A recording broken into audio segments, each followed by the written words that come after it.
जब आप ईश्वर की भक्ति में आध्यात्मिक रूप से जागना शुरू करते हैं, किसी भी ईश्वर से कनेक्ट करते हैं, तो आप खाली अंदर से खालीपन महसूस करते हैं। आप भीड़ में भी अकेलापन महसूस करते हैं। आप परिवार के साथ भी अकेलापन महसूस करते हैं। आपको कुछ भी अच्छा नहीं लग रहा होता है। ऐसा क्यों होता है ऐसा? कभी सोचा? कई बार आपका रोना स्पिरिचुअल नहीं होता। कई बार आपके सप्रेस्ड इमोशंस होते हैं, जो आप क्या करते हो, लोगों के स्ट्रॉन्ग दिखाने के चक्कर में दबाए रहते हो अंदर, अपने दुख को, अपनी पीड़ा को, अपनी भावनाओं को, अपने इमोशंस को पूरे कभी बाहर जाहिर ही नहीं करते। आप खुद को स्ट्रॉन्ग दिखाने के चक्कर में फिर वो दबे दबे एक दिन ऐसा आता है कि वो एक दिन पूरा फटता है आंसुओं के रूप में। फिर आप महसूस करते हो ये आंसू आपके क्यों आते हैं। अगर आपको ये रोते वक्त शांति महसूस हो रही है, तो समझो कि ये सिर्फ ईश्वर की भक्ति का है रोना है। आपके शरीर शांत हो रहा है, आपका मन शांत हो रहा है। और अगर आप फिर भी प्रेशर महसूस कर रहे हो, तो फिर वो रोना सही नहीं है। उसको रोकना जरूरी है। आपको बिना वजह रोना है तो आज के बाद उसे कमजोरी मत समझना। रोना है बिना किसी झगड़े के, बिना किसी कारण के, बिना किसी वजह के, तो दोस्तों आज मैं आपको वो बताने वाला हूँ जो आपकी पूरी जिंदगी बदल देगा। दोस्तों, हर आंसू दर्द के नहीं होते, कुछ आंसू संकेत होते हैं। कभी सोचा है आपको, जब कभी आप अपनी माँ से दूर होते हैं, या कहीं किसी वजह से, कारण से, काम से, या किसी भी वजह से आप अगर अपनी माँ से दूर होते हैं, और जब उसकी कभी याद आती है, तो आपको रोना आता है कि नहीं आता है? आता है ना। और ये अगर आप किसी अपने फ्रेंड से दूर होते हैं, या किसी वजह से उससे बिछड़ना होता है, तो कभी उसकी याद आती है तो रोना आता है कि नहीं आता? अपने आप आंसू आने लगते हैं उसकी याद में। और जब आप कभी अपने ईश्वर को, जिस भी इष्ट को आप मानते हैं, तो अपने आप या किसी भजन को सुनते हैं, तो आप जब किसी में बैठे हो या किसी अकेले में आप पूजा पाठ कर रहे हो, तो कभी कभी आपको रोना आता है कि नहीं आता है? उनको देख के अपने आप आंसू चलने लगते हैं। ये किसी दर्द के नहीं होते, ये आत्मा से परमात्मा का मिलन है। वो आत्मा जो आपके अंदर बैठी है, जो आपके अंदर वास कर रही है, वो ईश्वर को समझने लगती है, ईश्वर से जुड़ा हुआ महसूस करती है, इसलिए वो रोना आता है। इसलिए उसको प्रेम का रोना बोलते हैं, ना कि कोई दुख का रोना है। वो आपका प्रेम जाग रहा होता है, आपकी आत्मा अंदर से जाग रही होती है, ईश्वर से कनेक्ट कर रही होती है। और अगर आपने इस सिग्नल को समझ लिया, तो समझ लो आप ईश्वर से कनेक्ट कर रहे हो, आपकी आत्मा ईश्वर से कनेक्ट कर रही है, और आपकी पूरी लाइफ बदलने वाली। दोस्तों यकीन मानो, पूरी लाइफ, पूरी जिंदगी बदलने वाली। ये आपको सिग्नल दिया जा रहा है यूनिवर्स के थ्रू, उस परमात्मा के थ्रू, जिसको भी आप मानते हैं। दोस्तों कभी सोचा है ये रोना आपको क्यों आता है? क्योंकि आप अपनी भावनाओं को दबाए रखते हैं सालों से, अपने दर्द को अंदर से दबाए रखते हैं, घुटते रहते हैं अंदर। जो घुटन आपने उसको दबाए रखते हो, अपने विचारों को, अपनी भावनाओं को रख नहीं पाते, अपने प्रेम को रख नहीं पाते, उसको दबाए रहते हो, पीड़ाएं सहते हो, यातनाएं सहते हो। ये दर्द किससे मिलते हैं? ये दर्द अपनों से ही मिलते हैं। अपने ही हमें तोड़ते हैं पहले। आप सबके लिए सब कुछ करते हो, हर कुछ का प्रयास करते हो, सबको खुश करने की कोशिश करते हो, परिवार वालों को, रिश्तों में, सबको। आप जिससे ज्यादा प्रेम करते हो उसके लिए सब कुछ अवेलेबल कराते हो। आप एक आवाज दे आपके लिए हाजिर हो जाते हो, लेकिन आपको वो समझ नहीं पाते। आपकी भावना के साथ वो खेलते हैं, फिर आप अंदर अंदर उन भावनाओं को घुटते जाते हो। आप अपने दर्द को दबाए रहते हो। आप प्रेम करते हो उनसे, लेकिन वो आपकी प्रेम भावना को समझते नहीं। आपको तिरस्कार सहने को मिलता है, और आपसे अलग होने लगते हैं। आपके रिश्ते, आपके नाते, आपके दोस्त, आपके फ्रेंड, ये दर्द उनसे ही मिलते हैं, और वही दर्द आपके अंदर घुटते रहते हैं। फिर आप ईश्वर से कनेक्ट करते हो, आप भक्ति में जाते हो, आध्यात्मिकता को अपनाते हो, और फिर उस आत्मा को असलियत का पता चलता है। तब फिर आपको रोना आता है। उसको रोना नहीं बोलते, वो प्रेम का रोना है। रोना सिर्फ भावनात्मक प्रतिक्रिया नहीं है, ये हमारे शरीर का प्रेशर रिलीज सिस्टम है। दोस्तों अगर आप जब देखो, आप अपनी भावना, जो बोलते हैं कि जो जितने स्ट्रॉन्ग लोग हैं वो रोते नहीं, ये झूठ है। ये झूठ है, सरासर झूठ है।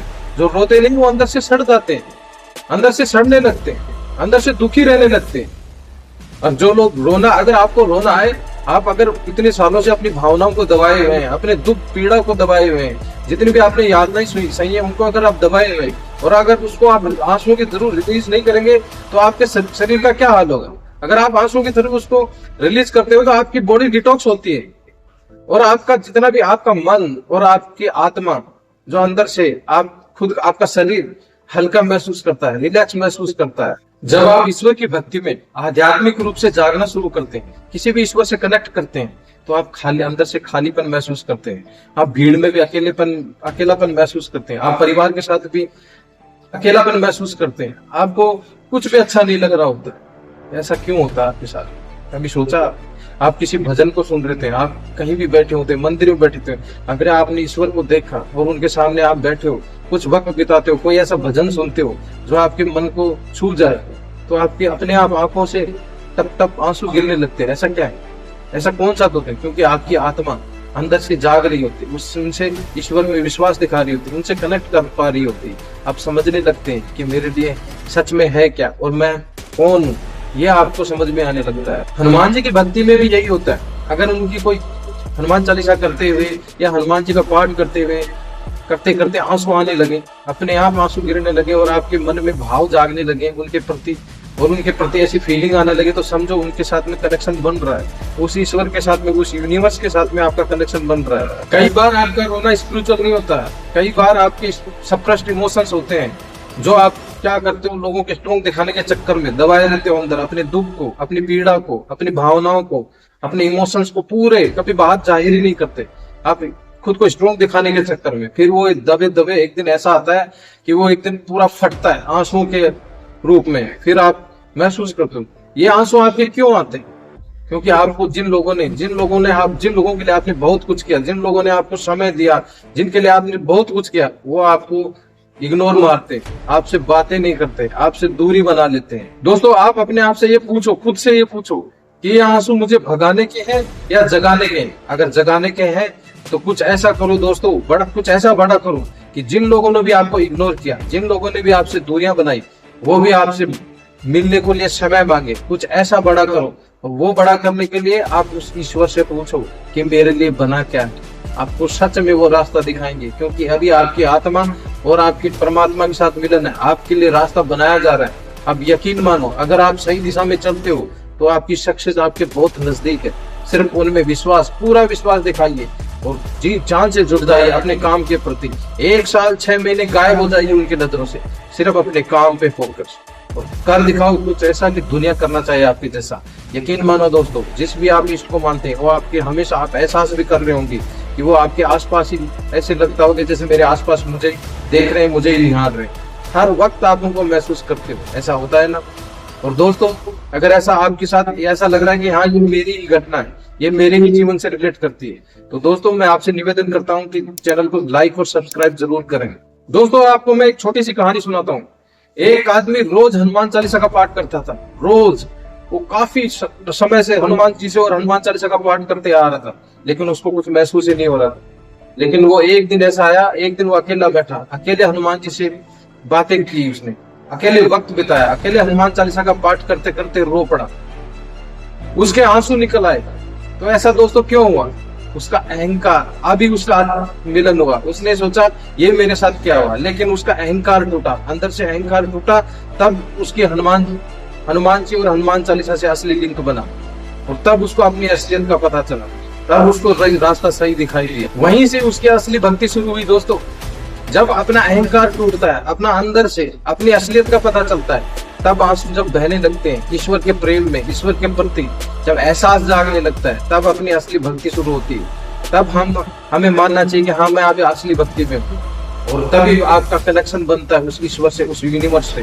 तो तब ये मानो कि आपके सभी काम और आपकी पूरी जो आपकी कामना जो भी आप करते हो वो पूरी होने लगती है। ये यकीन मानो, क्योंकि आपको हल्का किया जा चुका है। आपके जितने जो आपके साथ में रहने वाले थे, जो आपको समझने वाले थे, वो तो आपके साथ में रहेंगे, और जो आपसे छटने वाले थे, जिनके लिए आप रोए, जिनके लिए आप तड़पे, वो अपने आप दूर हो चुके हैं। अब आपको असलियत पता चलता है कि मेरा कौन है और मैं कौन हूँ, और मेरा ईश्वर कौन है। आपको असलियत का पता चलता है खुद का। अगर आपको बिना कारण रोना आता है तो उसे रोकना मत। 5 मिनट जिस भी आप ईश्वर को मानते हो, जिसके भी आप भक्त हो, उनके लिए बस 5 मिनट उनसे बातें करो, शांति से बैठ के, और रोकना मत। अगर रोना है तो जी भर के रो, उसको रोकना नहीं, आंसुओं को बहने दो। वो आपकी जितनी भी आपकी बॉडी डिटॉक्स हो रही है, आपके जितने भी नेगेटिविटी हो तो आपसे दूर हो रही है, और आपको अब उस ईश्वर का धन्यवाद करना है और उनसे कनेक्शन करने का सही टाइमिंग होता है उस वक्त। अगर आप उनका धन्यवाद करते हो, उनसे कनेक्शन बनाते हो, तो आपका दिल और दिमाग और आपकी चेतना और आपकी आत्मा तीनों उनके साथ में कनेक्शन बनता है। और जब आपको पूरे गोल, आपके पूरे अचीवमेंट आपके लिए असलियत में बना क्या है सब कुछ नजर आने लगता है दोस्तों, आपकी राह आसान होने लगती है, आपकी ईश्वर में भक्ति बढ़ने लगती है, आपका कनेक्शन मजबूत होने लगता है, आप गहराई से सब चीजें समझने लगते हो। ये आपके साथ हो रहा है दोस्तों, तो चैनल को सब्सक्राइब जरूर करें और लाइक करें दोस्तों, और ज्यादा से ज्यादा लोगों को शेयर करें ताकि वो भी अपनी जिंदगी में आगे बढ़ सके। अगर आपका ऐसा कोई दोस्त है जो अकेला महसूस कर रहा है तो उसको ये जरूर फॉरवर्ड करें। अगर आपको ये रोते वक्त शांति महसूस हो रही तो समझो कि ये सिर्फ ईश्वर की भक्ति का है, रोना है।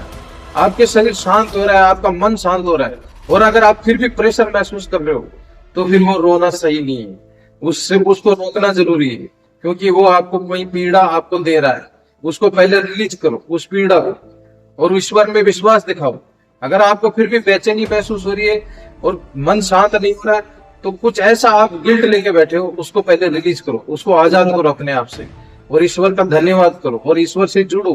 तब आपको वो प्रेशर बाहर करना होगा, नहीं तो इस हार्ट पे आप जो आपका है इस पे बहुत वजन डाल रहे हो, अपने को डिप्रेस कर रहे हो, इसको मजबूर कर रहे हो, अपनी आत्मा को घुटन महसूस करा रहे हो। ऐसा मत करो, उस ईश्वर का धन्यवाद करो, उस ईश्वर से जुड़ो, उसमें विश्वास दिखाइए, आपको सही रास्ता दिखाएंगे, ये यकीन मानो दोस्त। कमजोर वो नहीं जो रोता है, कमजोर वो है जो एहसास करना बंद कर देता है, महसूस करना बंद कर देता है। अगर आपकी आंखें नम होती तो समझो कि मेरा दिल अभी जिंदा है, मैं अभी जिंदा हूँ, मेरा अभी प्रेम है मेरे अंदर, मैं कठोर नहीं हूँ। अगर आपकी आंखों से आंसू निकलते हैं अपने आप, तो ये मान के चलो आपके ईश्वर के प्रति प्रेम है, आपके अंदर है प्रेम, जग रहा है, तो उसको जगाओ, उसको दबाओ मत। रोना आता है तो रोइए, जी भर के रोइए, अकेले में रोइए, उस ईश्वर से बात कीजिए। आप अपने दुख किसी और को मत बताइए, सिर्फ अपने ईश्वर जिसको भी मानते हो उसको बताइए, वो आपके सारथी बनेंगे, वो आपकी नैया पार लगाएंगे। अगर दोस्तों वीडियो अच्छा लगा तो लाइक करो, सब्सक्राइब करो और ज्यादा से ज्यादा लोगों को शेयर करो। जय श्री राम दोस्तों, जय हनुमान। धन्यवाद दोस्तों।